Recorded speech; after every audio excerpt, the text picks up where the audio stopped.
सिंधुदुर्गमधील शिवसेनेच्या मेळाव्यामध्ये मंत्री भरत गोगावले यांनी नारायण राणे यांची कुंडली वाचलेली आहे। राणेंनी अनेक केसेस अंगावर घेतलेल्या आहेत, अनेक खून देखील केलेले आहेत, अशा प्रकारचं वक्तव्य भरत गोगावले यांनी सिंधुदुर्गमध्ये केलेलं आहे। राडे लफडे आणि मर्डर करूनच नारायण राणे वरपर्यंत पोहोचलेत असं देखील भरत गोगावले यांनी म्हटलेलं आहे। तर नारायण राणेंबाबत भरत गोगावले हे खरं बोलतायत। राणेंनी अनेक मर्डर केलेले आहेत। वैभव नाईकांनी भरत गोगावलेंच्या वक्तव्याला अशा प्रकारे दुजोरा देखील दिला आहे। नारायण राणे साहेब असतील, अनेक नेते मंडळी आम्ही जवळून पाहिलेले। नारायण राणे साहेब एवढ्या उंचीवरती जाण्यासाठी सहजासहजी नाही मिळालं। अंगावर केसी घेतला, भानगडी केला, जेलमध्ये गेले, मारामारी केला, मर्डर सगळं झालं। हे काय कोणी वेगळं कोणी सांगायची आवश्यकता नाही। वेगळं सांगत ना आम्ही भानगडी करा, आपल्याला जोडून चालायचं।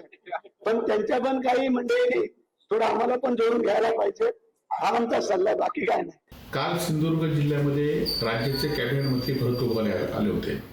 भरत गोगावले हे अनेक वर्ष लोकप्रतिनिधी आहेत आणि ते खरं तर एखादं विधान करताना पाठीपुढचा बिडा ठेवण्याची माझी कल्पना आहे। त्याचबरोबर मी सुद्धा त्यांच्यावर काम केलेलं आहे आणि त्यामुळे जे मनात असतं ते ओठात त्यांच्यावर नेहमीच असतं। काल नारायणांच्या बद्दल ते बोलले ते अत्यंत योग्य असं आणि खरं बोललेले आहे। खरं तर राणेंनी संघटना ह्या अशा गोष्टीतच वाढवली आहे। तर भरत गोगावलेंनाच मला असं वाटते प्रमुख प्रवक्ता मंत्रिमंडळाचा केलं पाहिजे आणि मला असं वाटते 100 दिवसाचा जो अहवाल आला त्यात पहिला शीर्षामध्ये याची सुरुवात त्यांनी केली पाहिजे की बा या 100 दिवसामध्ये या सरकारने काय मिळवलं आणि काय क्रायटेरिया राजकारणातल्या लोकांना आहेत। आपण अनेक आमदारांना सांगितलं बघितलं असेल की तुम्ही या हातपाय तोडा, मी बसलोय तुमचा टेबल जामीन करायला, अशी माणसं आपण गेल्या अनेक वर्षामध्ये बघितलेली आहेत आणि ह्याचाच खऱ्या अर्थाने सुतोवाच त्यांनी केला असावा।